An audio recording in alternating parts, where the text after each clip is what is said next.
सुप्रभात प्यारे बच्चों, कैसे हैं आप सभी। मुझे आशा है कि आप सभी बहुत अच्छे होंगे, स्वस्थ होंगे। अच्छा, तो हमने पिछली कक्षा में हमारा पहला पाठ पढ़ा था, क्या आप सभी ने उसका अच्छे से अभ्यास कर लिया है? बहुत अच्छे। आइए अब शुरू करते हैं ये कक्षा। आज हम पढ़ेंगे हमारा पाठ 2, जिसका नाम है वर्ण एवं मात्राएं, यानी कि लेटर एंड वोवल सिंबल्स। ठीक है, आइए देखिए बच्चों, नीचे यहाँ पे हमें कुछ चित्र दिए गए हैं, इन्हें पहचानो और उनके नाम पढ़ो। देखिए, जैसे कि पहला चित्र क्या है, लड़का। दूसरा क्या है, विद्यालय। फिर है यहाँ पे देखो, ये समझ गए, ये क्या है, किसी न किसी के नाम तो है। आइए बच्चों, यह भी जाने क्या लिखा है। भाषा की सबसे छोटी इकाई वर्ण होती है। वर्ण क्या होती है बच्चों? भाषा की, जो हम भाषा बोलते हैं उसकी सबसे छोटी इकाई होती है वर्ण। ठीक है, अब देखिए, जब भी हम बच्चों कुछ बोलते हैं, है ना, तो शब्द जो है हमारे मुख से कुछ ध्वनियों के रूप में निकलते हैं। हमारे मुख से कुछ आवाज, कुछ ध्वनियां निकलती हैं कि नहीं, है ना बच्चों। तो ध्वनियां देखिए, जैसे कि अगर देखा जाए लड़का, लड़का में कौन कौन सी ध्वनियां? तो ये बच्चों ल जमा अ जमा ड़ जमा अ जमा क जमा आ, तो ये है लड़का का। अब विद्यालय में भी ऐसे बच्चों, जैसे कि व जमा ई जमा द जमा य जमा आ जमा ल जमा अ जमा य जमा अ, तो ये है विद्यालय। ठीक है, अब देखिए बच्चों, यहाँ पे शब्द समझ आ गए। अब आइए वाक्य, जैसे कि मदन पुस्तक पढ़ता है। बच्चों इसमें मदन में जैसे कि क्या होगा, म जमा अ जमा द जमा अ जमा न जमा अ, तो ये मदन है। इसमें इतनी ध्वनियां है। फिर बच्चों इसके बाद पुस्तक है, फिर पढ़ता है, फिर है। तो देखना पे कितनी सारी इनमें बच्चों, जब आप इन्हें तोड़ेंगे तो इनमें ध्वनियां हैं। और बच्चों उपयुक्त शब्द एवं वाक्य कई प्रकार की ध्वनियों से मिलकर बने हैं, है ना। तो ध्वनियों को लिखते समय हम कुछ विशेष चिन्हों का प्रयोग करते हैं, इन ध्वनियों को ही वर्ण कहते हैं। तो समझ गया बच्चों। अब देखिए इसकी परिभाषा। मुख से उच्चारित वह सबसे छोटी ध्वनि जिसे और छोटा नहीं किया जा सकता है, वर्ण कहलाती है। ठीक है बच्चों, जब वर्ण एक निश्चित क्रम में होते हैं उसे वर्णमाला कहा जाता है। क्या कहते हैं बच्चों? वर्णमाला। आइए अब देखिए वर्णों के प्रकार बच्चों, टाइप्स ऑफ लेटर। तो ये बच्चों दो प्रकार के होते हैं, पहला स्वर और दूसरा व्यंजन। ठीक है, अब स्वर क्या होते हैं? देखिए, स्वर वे वर्ण हैं जो बिना अन्य वर्णों की सहायता के बोले जाते हैं। ठीक है, हिंदी वर्णमाला में बच्चों कुल 11 स्वर होते हैं, अ से लेकर औ तक। ठीक है, आइए बोलिए मेरे साथ। अ आ ई उ ऊ री ए आए ओ आओ। समझ गए? तो ये हमारे कुल 11 स्वर हैं। अब इसके आगे देखिए बच्चों, क्या है, अंग। अंग यानी कि अनुस्वार। ठीक है, और अह, अह यानी कि विसर्ग, अयोग वह कहलाते हैं। इन दोनों को ही हम अयोग वह कहते हैं। वर्णमाला में इन्हें स्वरों के साथ ही रखा जाता है। इसके अतिरिक्त बच्चों एक है अंग। क्या है बच्चों? अंग। ठीक है, इस वर्ण को भी स्वर के साथ ही रखा जाता है। ठीक है, अब देखिए यहाँ पे अंग यानी कि ये क्या है, देखो अंग है, यह अनुस्वार है, इसका उच्चारण नाक से होता है और इसका प्रयोग बच्चों बिंदु, जो व्यंजन है बच्चों, व्यंजनों में एक बिंदु के रूप में किया जाता है। ठीक है, जैसे कि कंस, कंगन, चंदन, पंकज आदि। ठीक है, अच्छा अब क्या है यहाँ पे देखो, ये है अंग। ठीक है, यानी कि इसे हम, ये अनुनासिक है। ठीक है, अब इसमें क्या होता है, देखो मुंह से अधिक ध्वनि निकलती है और नाक से कम ध्वनि निकलती है। इसका प्रयोग व्यंजनों के ऊपर जो है बच्चों चंद्रबिंदु के रूप में किया जाता है, इसलिए हम इसे चंद्रबिंदु भी कहते हैं। और इसके उदाहरण क्या है, जैसे बच्चों गांव, कुआं, माँ, आंख आदि। ठीक है, अब इसके बाद क्या है, आह। आह क्या है बच्चों? ये विसर्ग है और इसका प्रयोग व्यंजनों के बाद में किया जाता है, वो भी दो बिंदुओं के रूप में। देख रहे हैं आप कैसा चिन्ह है इसका? ठीक है, इसका उच्चारण ह की तरह होता है, जैसे कि बच्चों नमः, अतः, प्रातः, शनः आदि। समझ गए? तो ये है बच्चों। अब देखिए व्यंजन। अब व्यंजन देखो, व्यंजन वे वर्ण हैं जो स्वरों की सहायता से बोले जाते हैं। ठीक है, और हिंदी वर्णमाला में मूल व्यंजनों की संख्या कुल कितनी है बच्चों? 33 है।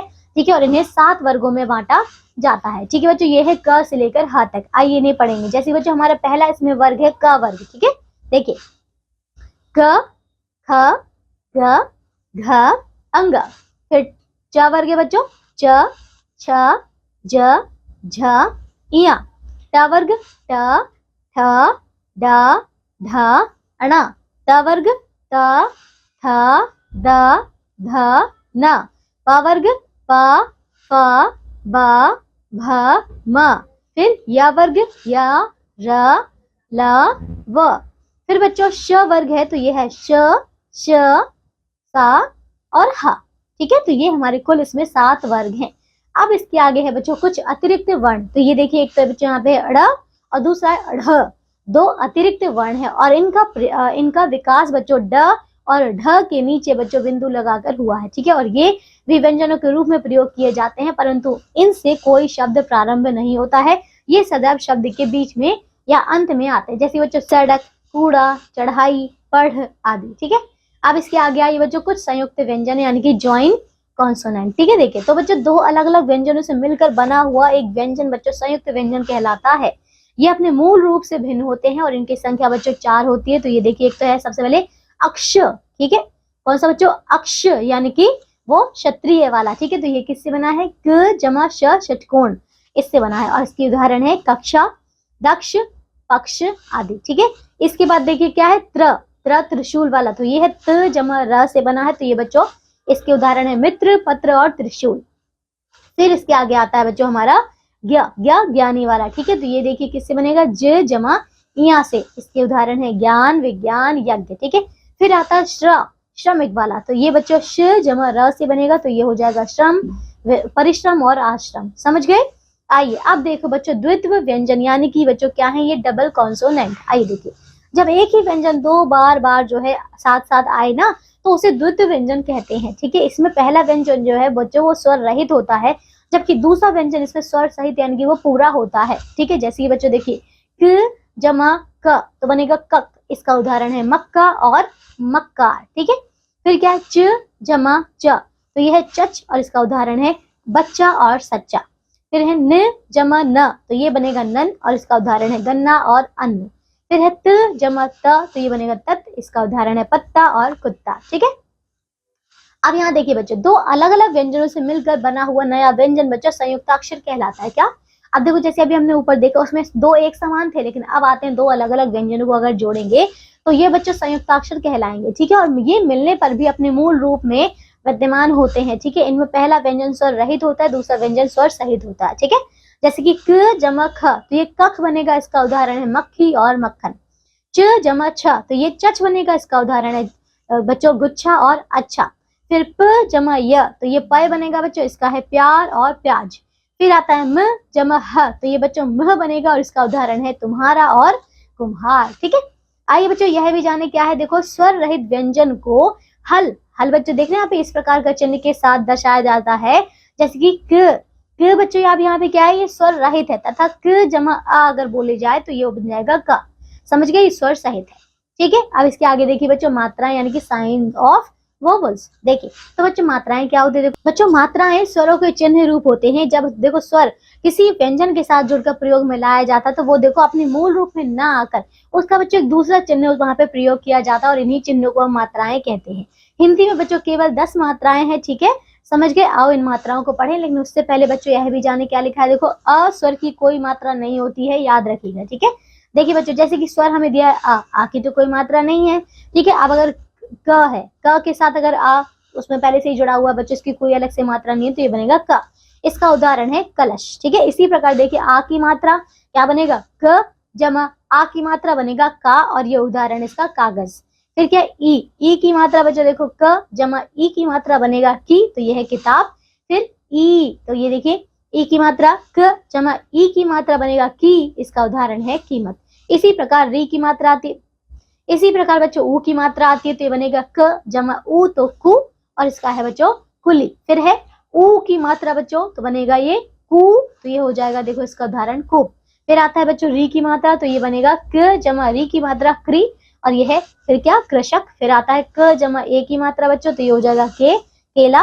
क जमा ए की मात्रा बच्चों तो कैलाश। फिर क जमा ओ की मात्रा कोयल। क जमा औ की मात्रा बच्चों तो ये हो जाएगा कौवा। समझ गए? आइए अब देखो यहाँ पे क्या है? ये अंग यानी कि अनुस्वार। ठीक है, तो और आह क्या है? विसर्ग है, और अंग ये क्या है? अनुनासिक है। इसका प्रयोग मात्रा की तरह किया जाता है। देखो जैसे कि वर्ण अगर दिया जाए अंग, तो ये क्या है बच्चों? मात्रा। यहाँ पे एक छोटा सा बिंदु है, देखो क जमा अंग की मात्रा बनेगा यहाँ पे कंग, और इसका उदाहरण है कंगन। इसी प्रकार आह, ठीक है, आह की मात्रा त जमा आह, तो बनेगा क्या? तह। ठीक है, ये है अतः। फिर है यहाँ पे अंग, तो देखिए यहाँ पे ये चंद्र बिंदु, यहाँ देखो ब जमा अनुनासिक, तो क्या बनेगा यहाँ पे? बंग। तो यहाँ देखिए बांसुरी। समझ गए? है ना? अब देखिए र के विभिन्न स्वरूपों का प्रयोग भी व्यंजन के साथ किया जाता है। जैसे बच्चों रेफ, अगर र को देखो र आगे यहाँ पे पूरा नहीं है, ठीक है, तो ये रेफ की तरह प्रयोग कैसे होगा? हमारी मात्रा के मतलब हमारे शिरो रेखा के ऊपर। देखिए जैसे कि र जमा म, तो क्या बनेगा? रम, तो ये हो जाएगा धर्म कर्म। ठीक है, इसी प्रकार पदेन अगर होगा तो ये बनेगा क जमा र, तो क्या बनेगा? क्र, तो ये हो जाएगा चक्र। ठीक है, और देखो ट्र जमा र, तो बनेगा ट्र, तो यानी कि ट्रक। ठीक है, अब देखो यह भी जाने क्या लिखा है। हिंदी भाषा के अन्य वर्ण है जैसे कि बच्चों अंग, अह, ड़, ढ़, औ, ज, फ। समझ गए, ये कुछ अतिरिक्त वर्ण हैं। अब देखिए बच्चों, वर्ण विच्छेद यानी कि क्या है, कैरेक्टर वाइज। ठीक है, किसी भी शब्द में प्रयुक्त सभी वर्णों को अलग अलग करके लिखना वर्ण विच्छेद कहलाता है। वर्ण विच्छेद से सभी शब्द में प्रयुक्त सभी वर्णों तथा वर्णों की संख्या का पता चलता है। ठीक है बच्चों, अब देखिए जैसे कि आकाश, आकाश में क्या है, आ जमा क जमा आ जमा श जमा अ, तो ये आकाश है। इसी प्रकार पाठशाला में प जमा आ जमा ठ जमा अ जमा श जमा आ जमा ल जमा अ, तो यह है पाठशाला। इसी प्रकार से प्रारंभ है, वृक्ष है और त्रिनेत्र। अभी ये आपको खुद से पढ़ने हैं। अच्छा बच्चों, समझ गए। अब देखिए क्या है, संयुक्त व्यंजन। संयुक्त व्यंजन यानी कि जॉइंट कॉन्सोनेंट। फिर दूसरा क्या है यहाँ पे, द्वित्व व्यंजन यानी कि डबल कॉन्सोनेंट। ठीक है, तो ये था बच्चों हमारा पाठ पूरा हो गया है। आइए अब हम दोहराते हैं जो भी हमने इस पाठ से सीखा, आओ दोहराएं। सबसे छोटी ध्वनि को वर्ण कहते हैं। वर्ण के निश्चित क्रम को वर्णमाला कहते हैं। हिंदी वर्णमाला में वर्ण दो प्रकार के होते हैं बच्चों, स्वर और व्यंजन। स्वर वे वर्ण होते हैं जो बिना किसी अन्य वर्ण की सहायता से बोले जाते हैं। अंग यानी कि अनुस्वार और अह यानी कि विसर्ग अयोग वह कहलाते हैं। अनुनासिक यानी कि बच्चों चंद्रबिंदु के रूप में प्रयोग किया जाता है। दो अलग अलग व्यंजनों से मिलकर बने व्यंजन संयुक्त व्यंजन कहलाते हैं। और बच्चों शब्द में प्रयुक्त सभी वर्णों को अलग अलग करके लिखना वर्ण विच्छेद कहलाता है। ठीक है बच्चों, तो ये सारे विषय जो भी हमने यहाँ पे देखे हैं, ये हम इस पाठ में पढ़ चुके हैं। तो आज के लिए सिर्फ इतना ही। अब हम फिर से मिलेंगे अगली कक्षा में और बच्चों पढ़ेंगे एक नया पाठ। तब तक के लिए आप इस पूरे पाठ को दोहरा लीजिए अच्छे से, इसके अभ्यास के प्रश्नों को भी कीजिएगा। ठीक है, अपना ध्यान रखिएगा और स्वस्थ रहिए। बाय।